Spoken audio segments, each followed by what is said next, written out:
அனைவருக்கும் வணக்கங்கள். பொதுவாகவே வைத்தியத்துக்கு சர்டிஃபிகேட் கொடுப்பாங்க. மாந்திரிகத்துக்கு எனக்கு தெரிஞ்சு யாராச்சும் கொடுத்துருக்கலாம். ஒரு வேளை இன்னமே கொடுக்கலாம். அதே மாதிரி சோதனத்துக்கு கொடுப்பாங்க. இதில் என்ன ஒரு கொடுமை அப்படின்னு பார்த்தீங்கன்னா, நான் சோதனத்தில் நிறைய பேர் வாங்கி பார்த்துருக்கேன். என் நண்பர்களே இந்த சோதனத்தில் பிஹெச்டி முடிச்சிட்டேன், எம்ஏ அஸ்ட்ராலஜர் அப்படின்லாம் போட்டிருப்பார் என் நண்பர்கள்லாம். நிறைய பேர் என் நண்பர்கள்லாம் ஜோதிட அஸ்ட்ராலஜி படிச்சுட்டேன் அப்படின்னு சொல்லி சொல்லுவாங்க. பட்டத்தையும் காமிப்பாங்க என்கிட்ட. சரிங்க, நீங்கள் பெரிய எம்ஏ அஸ்ட்ராலஜி படிச்சிட்டிங்க சார் நண்பா, வாங்க இந்த ஒரு கட்டத்தை கொடுத்து இவரோட நிலைப்பாடு என்னன்னு சொல்லுங்க அப்படின்னா, அப்புறம் தலை சுற்றி கிருகிருன்னு தலை சுற்றி ஐயோ அம்மா சாமி அப்படின்னு சொல்லி மண்டே குழம்பி அந்த இடத்த விட்டு ஓடுன நண்பர்கள்லாம் அதிகம். அப்புறம் சரியா ராசியும் நவாம்சத்தையும் கட்டத்தை கொடுத்து இந்த கேது அப்படியே சொல்லணும். கேது எண்ணச்சாரம் வாங்கியிருக்கு, நோட்டை திருப்பக்கூடாது. ராசியும் நவாம்சத்தையும் வச்சு பார்ப்பா, கேது எண்ணச்சாரம் வாங்கியிருக்கு டக்குன்னு சொல்லு அப்படின்னு கேட்டோம்னு வைங்களேன். அவர் நான் இப்போ போய் பார்த்து இந்த வடிவேல் காமெடி பேர் அது போய் அப்படின்னு சொல்லி ஒன்றுன்றாலும் உண்டு. இதில் எனக்கு என்ன வருத்தம்னா, இந்த சர்டிஃபிகேட்டை வாங்கி பெருமைக்கு வாங்கி ஒன்றுமே தெரியாமல் வாங்கி என்ன செய்ய? இந்த ஒரு சாதாரண விஷயம், இந்த சாரம் கண்டுபிடிக்கிற விஷயம், சாரம் ஒரு கிரகம் என்ன சாரம் வாங்கியிருக்கு அப்படின்னு சொல்லி நம்ம நோட்டை திருப்பாமே பார்த்துடலாம். குரு என்ன சாரம் வாங்கியிருக்காரு,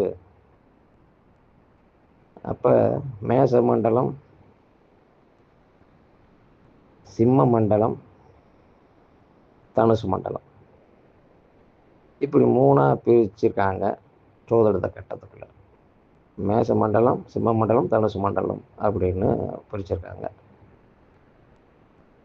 அப்போ சந்திரன், கேது, குரு இவங்க பூரா மேச மண்டலத்தில் வந்துடுறாங்க.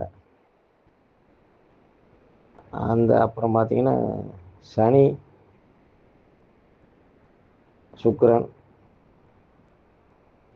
இவங்கெல்லாம் பார்த்தீங்கன்னா சிம்ம மண்டலத்தில் வந்துடுறாங்க. புதன், ராகு, சூரியன்லாம் தனுசு மண்டலத்தில் வந்துடுறாங்க. இப்போ நான் கூட தப்பாக சொல்கிறேன்னா என்ன தெரியல, ஏன்னா ஜோசியம் படிச்சு ரொம்ப நாள் ஆச்சு, சோதனத்துக்குள்ளே போகல. சும்மா ஓரளவு அப்படியே காது வழியில் ஒரு 6 மாதம் ஒரு குருநாதர்கிட்ட போனேன், அடிப்படை மாணவனாக.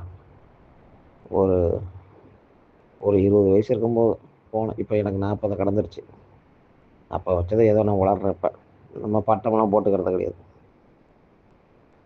அப்போ இந்த மாதிரி மண்டலங்களை பிரித்தா பார்த்தாவே ஒரு கிரகம் என்ன சாரம் வாங்கியிருக்கு, அந்த சாராதிபதி என்ன பண்ணுறாரு, அவர் எந்த பாவகத்தில் இருக்கார், அதோட காரகம் என்னன்னா அக்யூரேட்டாக இந்த தேவதை நீ உபாசனை எடுப்பா.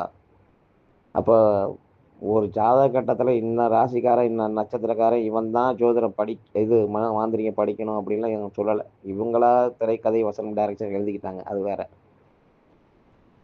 உண்மை அதுதான். ஒரு குருநாதர் விசுவாசம் இருக்கும் பொழுது அந்த குருவானவர் மகிழ்ந்து கொடுக்கையில் எல்லாமே சரியாக வரும். அப்போ விதி இருக்கும் பொழுது உங்களுக்கு என்ன கட்டமும் சரியாக அமைஞ்சிரும். விதி அம்சம் இருக்கும்போது என்ன செய்யும், கட்டம் ஜோதிட கட்டத்தில் சரியாக கரெக்டாக அமைஞ்சிரும். அப்போ அடிப்படை விதியே தெரியாமல் எம்ஏ அஸ்ட்ராலஜர் அப்படின்னு போட்டுக்கிறாங்க. இது எங்கே போய் சொல்கிறது ஒன்று. அப்புறம் இன்னும் சில பேர் மாந்திரியத்தில் அவர் இவருன்னு சொல்லி அது ஒரு பட்டம் வாங்க, அது ஒரு பெருமை தான். ஆனால் அதுக்கு உண்டான தகுதியை வளர்த்துக்கிட்டு வாங்கினா மகிழ்ச்சியாக இருக்கும். அதுக்கு உண்டான தகுதியை வளர்த்துக்கிட்டு வாங்கி பட்டத்தில் போட்டுக்கிட்டா மிக மிக மிக அவங்களுக்கு நம்ம தலை வணங்கி அவர்களுக்கு பாதத்தில் மலர்களை சமர்ப்பிக்கலாம். மாந்திரியத்தோட அடிப்படை விதிகளே தெரியாமல், அதோட முறையான விஷயங்களே தெரியாமல் பட்டத்தை நான் அங்கே பட்டத்தை இவரு படிச்சுட்டாரு, இவரு இப்போ சர்டிஃபிகேட் வாங்கிட்டு என்னத்துக்கு ஆக போகுது? இதில் என்ன ஒரு கொடுமைனா, அந்த மாந்திரீகத்திலையும் சரி, மாந்திரீகத்திலேயே அந்த சர்டிஃபிகேட் கொடுக்குற ஒரு மாந்திரிகம் படிச்சிருப்பாருன்றது 2வது கேள்விக்குறியாக தான் இருக்குது. இப்படிலாம் ஓடிக்கிட்டு இருக்கு இந்த கலை. ஆண்ட முருகப்பெருமான் தான் வந்து காப்பாற்றணும். அப்போ இதனால் என்ன ஆகும்னா, உண்மைத்தன்மை மறைக்கப்பட்டு உண்மையான நல்ல அற்புதமான பெரிய நல்ல ஒரு மாந்திரிக சக்கரவர்த்திகள்லாம் இருக்கிற இடம் தெரியாமல் இருந்து இந்த கலைக்கு வெளியே சொல்லாமையே போயிட்டாங்க. அதுதான் இப்போ நடந்த தவறு. ஒரு ஆக்கர்ஷண வித்தை சொன்னாங்க. இப்போ கணவன் மனைவி ஒற்றுமையாக பிரிஞ்சு போயிருக்காங்கப்பா, மனைவி கோச்சிட்டு போயிட்டாங்க அப்படின்னு கணவர் வராருன்னா ஆக்கர்ஷண வித்தையை வச்சு அன்போடு இருங்கப்பா, ஆக்கர்ஷணத்தையும் மோகத்தையும் போட்டு கொடுத்து சத்தம் இல்லாமல் நல்லபடியாக இருங்கப்பா அப்படின்னு சொல்லி இந்த கலை பயன்படுச்சு.